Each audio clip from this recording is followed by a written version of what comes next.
Hey guys, welcome back to my YouTube channel. So आज लगभग 2 दिन हो चुके हैं कि जब मैंने अपना नाबार्ड ग्रेड ऑफिसर का इंटरव्यू दिया था। And today I am gonna be sharing my NABARD grade officers interview experience. So I think we should start कि पैनल में कौन कौन था और क्या क्या प्रोसेस था अंदर जाने तक का। एंड उसके बाद we'll move on to the questions जो भी वहाँ पे मेरे से पूछे गए एंड व्हाट ऑल आंसर्स मैंने मतलब उनकी जो भी आंसर्स दिए हैं वो मैं आपको बताऊँगा। तो प्रोसेस कुछ ऐसा था कि हम लोग पहले अपना डीवी करवाते हैं और डीवी करवाने के बाद डीवी या फिर सारा प्रोसेस इनका बहुत ज़्यादा ही स्ट्रीमलाइन था। अगर 8:30 रिपोर्टिंग टाइम था तो 8:30 सारे ऑफिशियल्स और बोर्ड मेंबर्स आ गए थे और 8:30 डॉट पर डीवी स्टार्ट हो गया था। डीवी प्रोसेस वाज स्मूथ, उसमें कुछ दिक्कत ऐसा सच नहीं आई। एंड वो लोग अंडरटेकिंग भी ले रहे थे फॉर केसेस जहाँ पर एनओसी नहीं है। केवल एनओसी वाला एक ऐसा केस था जहाँ पर उन्होंने अलाउ नहीं किया बैठने के लिए, बट उसके अलावा कोई भी अगर डॉक्यूमेंट मिसिंग था या कुछ भी था तो they allowed the candidate to appear for the interview and उसके लिए एक अंडरटेकिंग ले ली थी। So after the DV process हम लोग ब्रेकफास्ट के लिए जाते हैं एंड ब्रेकफास्ट के बाद we wait for a turns कि जब भी हमको बोर्ड रूम के पास वेटिंग एरिया था एक, वहाँ पर एक अटेंडेंट थे, उन्होंने हमको टर्न बाय टर्न बुलाया और उस वेटिंग एरिया में हमको वेट करना था जब तक हमारी टर्न ना आ जाए। तो मेरा टर्न आता है अराउंड 12 12:30 एंड 12:30 के बाद वो मुझे बुला के ले जाते हैं एंड हम 3 लोग एक साथ जाते हैं, 3 या 2 लोग एक साथ जाते हैं वेटिंग एरिया में और वहाँ पे वेट करते हैं। मेरे से पहले जो कैंडिडेट था वो जाता है, उसने मुझको बोला था कि मेरा टाइम नोट करना। सो आई नोटेड इस टाइम एंड उसका कुछ 15 मिनट चला था। उसके बाद the board takes around 5 minutes next candidate को बुलाने से पहले and then my turn came and मुझको अटेंडेंट सर ने बोला कि now you can go in. तो जैसे मैं सामने जा रहा होता हूँ, एक बहुत बड़ा सा वुडन डोर है, उस पर लिखा होता है बोर्ड रूम एंड मैं उसको नॉक करता हूँ और अंदर जाता हूँ। अंदर it was a very big conference room और वहाँ पे सेंट्रल एसी था, अच्छी लाइटिंग्स थी, अच्छी चेयर्स टेबल, सब कुछ बहुत अच्छा था। And I see in front of me 3 panel members. बीच में चेयरमैन सर थे, ही वॉज साउथ इंडियन। एक एचआर मैम थी एंड शी सीम्ड लाइक कि वो नॉर्थ ईस्ट से थी। एंड एक सर और थे जो चेयरमैन सर के लेफ़्ट साइड में बैठे हुए थे।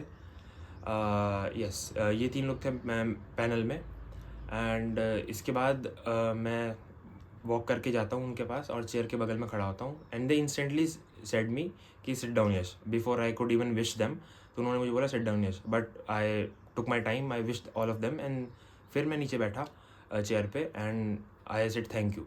उसके बाद my questions and intro everything started, वो मैं आपको बताता हूँ। सो मैंने एक ट्रांसक्रिप्ट काइंड ऑफ रेडी करी है पूरे इंटरव्यू की, ये है मेरे हाथ में। एंड तो मैं बार बार नीचे देखूंगा, इसमें से देख के आपको बताऊंगा कि क्या भी क्वेश्चंस थे और क्या मैंने उनके आंसर्स दिए हैं। सो सबसे पहले उन्होंने बोला कि इंट्रोड्यूस योरसेल्फ, तो मैंने अपना इंट्रोडक्शन दिया and chairman sir was smiling जब मैं अपनी हॉबीज़ और अपने अचीवमेंट्स बता रहा था। फिर उसके बाद सर ने बोला so you are an IT guy, तो उसका आंसर मैंने दिया yes sir, I am an IT guy. And then chairman sir का पहला क्वेश्चन आता है कि cyber security is very famous. जब भी हम आईटी की बात करते हैं, मतलब all of the interview was in English और कहीं पर भी उन्होंने हिंदी यूज़ नहीं करी किसी भी पैनल मेंबर ने, और ना ही मैंने यूज़ करी। मैंने और भी इंटरव्यूज़ दिए हैं बट वहाँ पे कहीं ना कहीं हिंदी यूज़ कर ही लेते हैं, both the candidate and the interview panel. But इस पूरे इंटरव्यू में 25 के 25 मिनट में no one use Hindi and it was completely in English. तो बट मैं आपको बता देता हूँ कि सर का क्वेश्चन पहला ये था कि जब भी हम साइबर सिक्योरिटी की बात करते हैं तो जब भी हम आईटी की बात करते हैं तो उसमें cyber security is a very famous term. So what all can you do in cyber security as a part of NABARD, मतलब जब भी आप नाबार्ड ज्वाइन करोगे तो साइबर सिक्योरिटी में आप क्या कर सकते हो।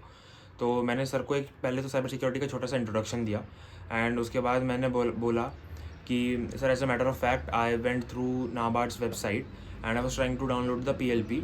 तो जब भी हम नाबार्ड की वेबसाइट से पीएलपी यानी कि पोटेंशियल क्रेडिट लिंक प्रोजेक्ट्स की हर स्टेट की हर डिस्ट्रिक्ट की एक पीएलपी प्रिपेयर होती है, उसको जब भी हम डाउनलोड करने जाएंगे, आप लोग भी जब भी डाउनलोड करने जाओगे तो it will ask for an email.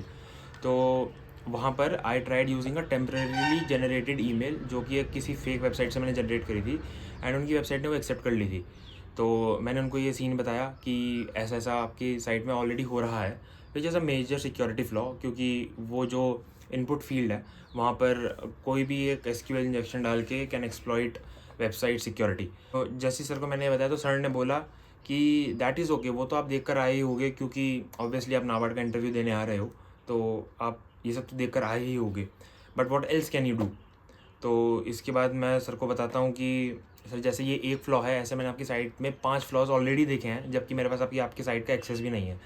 तो एक सिक्योरिटी चेक मैंने ऑलरेडी किया है, तो I can work on fixing them.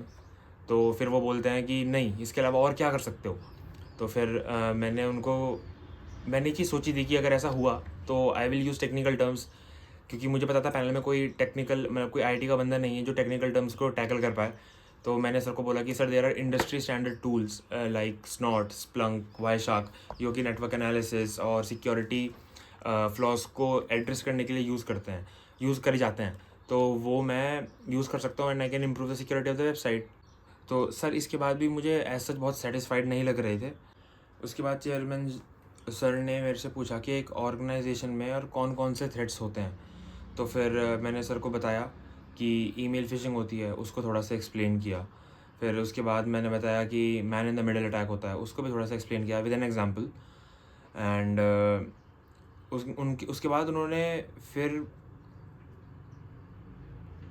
मुझसे पूछा कि तुम और क्या क्या कर सकते हो। अब मुझे नहीं पता कि वो मुझसे क्या सुनना चाह रहे थे, कि वो इस चीज़ के पीछे पड़ गए थे। बट फिर मैंने कुछ और सिक्योरिटी मेजर्स बताए, और फिर चेयरमैन सर ने नीचे देखा अपने टैब में और उसमें कुछ तो सर्च किया, एंड देन उन्होंने मुझसे पूछा व्हाट इज़ DMZ। तो मैंने कुछ अराउंड 5 सेकंड के लिए सोचा, एंड मुझे पता था, ये मैंने पढ़ा हुआ था जब मैं थ्योरी पढ़ रहा था। तो DMZ इज़ डीमिलिटराइज्ड जोन। तो मैंने सर को ये बताया एंड वो स्माइल करने लग गए काफ़ी वाइड। फिर उन्होंने पूछा कि व्हाट इज़ दिस। तो मैंने उनको एक्सप्लेन किया कि एक ऑर्गेनाइजेशन का प्राइवेट नेटवर्क होता है जो कि is very private to the organisation, no one else can join it और इंटरसेप्ट इट। तो उन्होंने कहा कि हाँ ठीक है, वेरी गुड। तो ये मैंने बता दिया था। हाँ, तो सर ने इसके बाद मेरे को बोला था कि are you sure about this. तो he was testing me, I said yes sir, I am very sure. And उसके बाद उन्होंने बोला था कि गुड। फिर सर बोलते हैं कि we have just now talked about the outside security of an organisation. एक ऑर्गेनाइजेशन में अंदर से सिक्योरिटी के लिए हम क्या कर सकते हैं। तो फिर मैंने सर को कुछ मेजर्स बताए, जैसे कि 2 factor authentication while logging in employees के लिए, बैकग्राउंड वेरिफिकेशन। तो जब मैंने बैकग्राउंड वेरिफिकेशन बोला तो सर ने बोला कि नहीं, केवल डिजिटल मेजर्स बताओ। तो फिर मैंने बताया सर को, सर ऑटोमेटिक लॉग आउट्स, तो जैसे हम बैंक वेबसाइट्स में लॉग इन करते हैं, अपने क्रेडेंशियल्स डालते हैं एंड थोड़ी देर इन एक्टिविटी के बाद वो ऑटोमेटिकली लॉग आउट हो जाता है फॉर सिक्योरिटी रीजंस। तो वही चीज़ मैंने यहाँ पे भी बोली, automatic log outs for employees as well. तो फिर हाँ, ऐसे ही 1-2 मेजर्स और बताए मैंने, एंड देन ये क्वेश्चन ख़त्म हो गया था। उसके बाद एक क्वेश्चन जिसका आंसर मुझे नहीं पता था और जो सर ने मुझसे पूछा, सर ने बोला कि नाबार्ड का एक टेक में रूरल एरियाज़ में बहुत इंपॉर्टेंट इनिशिएटिव होना है या हो रहा है, ऐसा कुछ something, do you know about it. तो मुझे बिल्कुल भी आइडिया नहीं था इसका। तो मैंने स्ट्रेट अप बोल दिया कि sorry sir, I am not aware of this. तो सर फिर मुझको हिंट देने की कोशिश करते हैं, बोलते हैं कि do you know what is CBS। तो मैंने बताया कि सर कोर बैंकिंग सोल्यूशन। तो बोलता है कि हाँ क्या होता है ये। तो मैंने सर को इसकी डेफिनेशन दी कि सेंट्रली सारे बैंक्स को कनेक्ट करता है, तो आपको होम ब्रांच में जाने की ज़रूरत नहीं है, किसी भी ब्रांच में जाके you can get what ever service you want. तो कह रहे कि हाँ ठीक है। तो इसी से रिलेटेड कुछ है, कुछ पता है। तो नहीं पता था मुझको, एंड दे वर एक्सपेक्टिंग कि ये थोड़ा बेसिक था, मुझको पता होना चाहिए था। तो पैक्स करके एक इनिशिएटिव है, नाबार्ड इसको डिजिटलाइज करना चाहता है एंड इट्स वेरी इंपॉर्टेंट कि वो डिजिटलाइज हो जाए, उससे बहुत चीज़ें स्मूथ आउट हो जाएंगी। तो वो मुझसे ये सुनना चाहते थे, मैं नहीं बता पाया है क्योंकि उस टाइम पे मुझे नहीं पता था। जब बाहर आके मैंने बच्चों से डिस्कस किया तो उन्होंने मुझको बताया था कि इसका आंसर ये था। सो यस, ये मैं एक लौता क्वेश्चन जिसका आंसर मैं नहीं दे पाया वो यही था। एंड दिख रहा था कि देवर एक्सपेक्टिंग आंसर, बट नहीं पता था तो नहीं पता था यार। मैंने बहुत आराम से रेस्पेक्टफुली उनको बोल दिया कि sorry sir, I am not aware of this, yes. फिर मैम मुझसे पूछती है what can you do in rural areas to make people aware of digital frauds. तो इसके बाद मैंने जो आंसर दिया था वो मैंने एक यूट्यूब शॉर्ट पे देखा था। I was randomly scrolling YouTube shorts और वहाँ पर UPI का एक नया फीचर मैंने देखा था कि UPI is rolling out feature, जहाँ पर कोई भी एक 10,000 से ज़्यादा की पेमेंट में 1 घंटे का हॉल्ट होगा। एंड इफ़ यू थिंक कि जो रिसीवर है वो कोई मलिशियस बंदा है या कोई फ्रॉड है या वो पेमेंट गलत हो गई है, then you can cancel it within 1 hour. And दूसरा फीचर जो मैंने उनको बताया कि कोई भी सीनियर सिटीज़न अपने ऐप में एक वेरीफाइड पर्सन को ऐड कर सकता है, और अगर वो सीनियर सिटीज़न 50,000 से ऊपर का कोई भी ट्रांजेक्शन करता है तो उस वेरीफाइड बंदे को अप्रूव करना पड़ेगा, तभी वो पेमेंट होगी, वरना इट विल नॉट हैपन। तो ये 2 चीज़ें मैंने बताई। तो उसके बाद वो मुझको बोलती हैं कि और ऐसा क्या कर सकते हैं जो कि एक फायर वॉल की तरह एक्ट करे। तो मैंने मैम को बोला कि मैम ऐसा नहीं है कि टैक्स में या सिक्योरिटी मेजर्स में हम लोग पीछे हैं, इट्स जस्ट दैट कि अवेयरनेस बहुत कम है रूरल एरियाज़ में, जिसकी वजह से जो मेजर फ्रॉड्स हैं वो होते हैं। तो अवेयरनेस के लिए वी कैन नॉट एक्सपेक्ट कि रूरल पॉपुलेशन किसी पोर्टल या किसी साइट पे जाए जहाँ पर दे ट्रेन देमसेल्फ, क्योंकि अगर ऐसा होता तो अवेयरनेस की ज़रूरत ही नहीं पड़ती।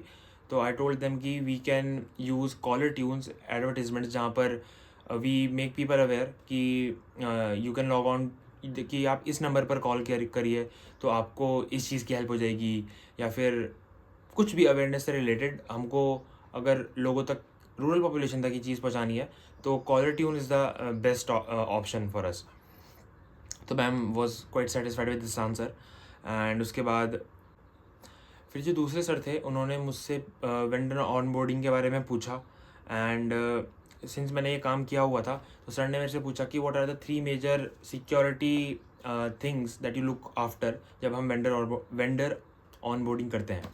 तो मैंने उनको बता दिए, क्योंकि मैंने पहले काम किया हुआ था while I was in Barclays, तो वहाँ पर we are the vendors itself, तो हमारे साथ वो सब हुआ था, मैंने उनको वो बताया। एंड फिर सर बोलते हैं कि अच्छा कितने टाइप की वेंडर ऑनबोर्डिंग होती है। तो मैंने सर को बताया कितने टाइप, मतलब मैं अंदर ये सोच रहा था कितने टाइप की vendor onboarding is simply means कि मैं एक वेंडर हूँ, मैं क्लाइंट के पास जा रहा हूँ एंड काम कर रहा हूँ, एक ही टाइप की होती है। तो फिर भी मैंने बोला कि सर देयर आर 2 टाइप्स, कि जहाँ पर हम लोग एज रिसोर्सेज आउटसोर्स करता है क्लाइंट हमको and we work for them, and another one is hardware when we procure something from any vendor. Let's say कि हमको अपनी ऑर्गेनाइजेशन के लिए लैपटॉप्स, वाईफाई या कुछ भी लेना है, that is also onboarding a vendor and then only you do the procurement. तो सर बोलते कि नहीं नहीं, हार्डवेयर तो हम किसी से भी खरीद लेंगे। तो मैंने कहा नहीं सर, हार्डवेयर आप किसी से भी नहीं खरीद सकते, as per the ji F R है, जी आर एफ होता है, जी एफ आर होता है। वहाँ पर there are rule mentioned by the government कि आपको इतना % MSME से ही लेना है, वेंडर ऑनबोर्डिंग के लिए ये स्टेप्स होने चाहिए, ये सब आपको सिक्योरिटी चेक्स करने हैं। मैंने सर को एक एग्जांपल दिया कि सर लेट्स से आप IT प्रोक्योरमेंट करने जाते हैं, you go and buy CPUs और laptops for the organisation and the vendor has tweaked something in the machine, and हम आके उसको लॉग इन करते हैं, अपने सिस्टम से कनेक्ट करते हैं, एंड कनेक्ट करते ही इट फैचेज अ वायरस और मलिशियस सॉफ्टवेयर, या फिर हमारा डेटा ब्रीच करता है, कुछ भी हो सकता है। तो ऐसा नहीं है कि we can simply on board, a security check is a must there as well. तो फिर सर बोलते हैं कि हाँ you are right, this is needed. तो this was a good point जहाँ पे सर को काउंटर किया मैंने। एंड इसके बाद इसके बाद सर पूछता है कि डू यू नो कि हम और किस किस ऑर्गेनाइजेशन के साथ काम करते हैं। तो मैंने सर को बताया कि हाँ सर, हम RRBs, self help groups, joint liability groups और कोऑपरेटिव्स के साथ काम करते हैं। तो सर बोलते हैं कि हाँ। तो he asked me where do you fit in, हम नाबार्ड के और इन दोनों के बीच में where do you fit in, आप ऐसा क्या कर सकते हैं। तो मैंने इसका भी एक आंसर दिया, this was a very typical HR question. तो इसका आंसर मैंने दिया। एंड उसके बाद सर ने मैम की तरफ इशारा किया एंड मैम ने मेरे को बोला कि you mention something about adventure touring in your introduction. तो मैंने कहा कि यस मैम। तो फिर उन्होंने इसको भी रूरल की तरफ डाइवर्ट कर दिया एंड वो बोलती हैं कि do you know about rural tourism. तो मैंने कहा यस मैम। तो फिर वो बोलती हैं कि बताओ क्या पता है तुम्हें, जो भी पता है इसके बारे में बताओ। तो मैंने उसकी डेफिनेशन दी। हाँ, फिर मैम बोलती कि what can you do as an IT officer to improve rural tourism in our country. फिर मैंने बोला कि sir ma'am I talk about my state, my city, and my city is very popular tourist spot जहाँ पर बहुत ज़्यादा tourist attraction है, बहुत लोग आते हैं, बट उसका पूरा पोटेंशियल यूज़ नहीं हो रहा है बिकॉज ऑफ रीजंस कि इतनी ज़्यादा कोऑपरेटिव्स आपस में बने नहीं हुए हैं, इतना ज़्यादा सप्लाई चेन नहीं है जिस वजह से इतना वेज जनरेशन, एम्प्लॉयमेंट जनरेशन हो पाए। ये सब मैंने बताया। इसके लिए we can use Meta ads for increasing the rural tourism. And मैंने ये भी बोला कि देयर आर मैंने बोला कि I went through the city's PLP report and वहाँ पर NABARD has organised a 5-day mela for 40 self help groups जहाँ पर 7 लाख का रेवेन्यू हुआ था। एंड मैम ने मुझे यहाँ पे रोका एंड बोलती हैं कि सॉरी 7 लाख का क्या बोला आपने? तो मैंने बोला कि मैम 7 लाख का रेवेन्यू हुआ था। तो मैम को शायद सुना ही दिया था प्रॉफिट, बट 7 लाख का रेवेन्यू हुआ था। तो मैम बोलते कि हाँ ओके। फिर उसके बाद मैम फिर से बोलती हैं कि तुम और क्या कर सकते हो। तो आई डोंट नो कि यार वो क्या सुनना चाह रहे थे, बट मेरे अंदर जितनी भी नॉलेज थी आईटी की, इट वाज बेसिकली कि वो एक एप्लीकेशन जानना चाह रहे थे कि मैं क्या कर सकता हूँ, अपनी स्किल कहाँ अप्लाई कर सकता हूँ। But complete emphasis was on कि रूरल एरियाज़ में एज एन आईटी ऑफिसर मैं क्या कर सकता हूँ। अब वो रूरल टूरिज़्म हो, सेल्फ हेल्प ग्रुप्स, या फिर रूरल रीजनल रूरल बैंक्स की कनेक्टिविटी हो, या जो भी हो, उस सब के लिए where do I fit in. तो अपने आप को एक तरीके से सेल करना था, यही करना होता है एक इंटरव्यू में। तो मैंने अपने स्किल्स भी गिनाए थे उनको, बीच में उनको बोला था कि web development, application development, security, this that, ये सब मैंने काम किया है और मैं कर सकता हूँ किसी भी डिपार्टमेंट में, if I get into NABARD. So I really do fit in what ever department you think has a vacancy. तो ये सब बात हुई थी। फिर हाँ, मेटा स्पॉन्सर्ड एड्स की जब बात करी थी तो मैंने बोला था कि हम मेटा स्पॉन्सर्ड ऐड कर सकते हैं उन विलेजेस को केटर करने के लिए, उन विलेजेस का टूरिज़्म प्रमोट करने के लिए जहाँ पर टूरिज़्म बहुत कम है। सो यही सब बोला था, and this was I think it, कि यही इंटरव्यू चला है मेरा मेजरली। एंड शायद कुछ 1-2 क्वेश्चंस और होंगे जो बीच में मैंने आंसर किए होंगे, बट मेजर मैंने पोर्शन आपको बता दिया है। लास्ट में everyone was looking at me smiling, and sir मुझको बोलते हैं do you have anything to add, या आप कुछ पूछना है? तो मैंने सर को बोला था कि मतलब मैंने क्वेश्चन रखा था, कभी भी आपको ऐसा मौका मिले तो मैं कहूँगा कि एक क्वेश्चन सोच कर जाना अपनी ऑर्गेनाइजेशन से रिलेटेड, जो भी आपको लगे। तो मैंने सोचा हुआ था, मैंने बोला कि sir working in NABARD as an IT officer, are there any scope, is there any scope कि मैं कभी किसी फॉरेन कंट्री में जाके काम करवाऊँगा अपनी कंट्री के लिए ही, बट जा पाऊँगा क्या? तो सर का स्ट्रेट अप आंसर था no, NABARD is a national organisation and कोई स्कोप नहीं, आप कभी बाहर नहीं जा पाओगे। मैंने कहा ओके सर। अब ये थोड़ा ऐसा लग रहा था कि मैंने गलत ही पूछ लिया है, ये वो मुझको गलत जज कर रहे हैं अब। तो मैंने कवर करने के लिए इसको बोला कि yes sir, I knew that, but I just wanted to confirm if that really is the case. तो उन्होंने मेरे को बोला कि या ऐसा मतलब नहीं जा पाओगे आप। तो फिर सब ने स्माइल करके मेरे को बोला कि थैंक यू कैन गो। तो मैं भी खड़ा हुआ, आई सेड थैंक यू। फिर मैं बाहर गया और आराम से गेट क्लोज़ किया, and finally I took a sigh of relief. तो yes, the interview lasted around 25 minutes. I would say it was a good interview. Not sure कि कितना सेटिस्फाइड है कितना नहीं, वो मार्क्स से पता लगेगा या फाइनल लिस्ट आएगी तब पता लग जाएगा। एंड वैसे भी 50 मार्क्स की वेटेज है, बाकी तो सारा मेंस पर ही डिपेंड करता है, बट लेट्स सी। सो ये एक आईटी ऑफिसर का इंटरव्यू था। एंड जर्नलिस्ट वालों की अगर मैं बात करूँ तो उनसे बहुत ज़्यादा डेटाबेस क्वेश्चन पूछे जा रहे थे, उनसे बैलेंस शीट के कंपोनेंट्स पूछे जा रहे थे, उनसे एनुअल रिपोर्ट की डेटा पूछा जा रहा था, पीएलपी रिपोर्ट्स का डेटा पूछा जा रहा था। इट वाज़ वेरी मतलब डेटा बेस्ड क्वेश्चन जो जर्नलिस्ट से पूछे गए। जितना मैंने आसपास के जो मेरे साथ कैंडिडेट्स थे उनसे बात करी तो उन्होंने मुझको यही बताया, it was very much around the data and the reports. तो कोई अगर जर्नलिस्ट इस वीडियो को देख रहा है तो you should focus on the reports, वो अच्छे से पढ़ के जाना। You probably are doing that, but still an emphasis on that कि सारी रिपोर्ट्स और सब कुछ अच्छे से डेटा अपने उस साल की रिपोर्ट को और अपनी सिटी की पीएलपी को ज़रूर पढ़ के आना, वो आपको काम में आएगा। एंड या मेरा इंटरव्यू एक्सपीरियंस यही था, and I hope you guys enjoyed this video.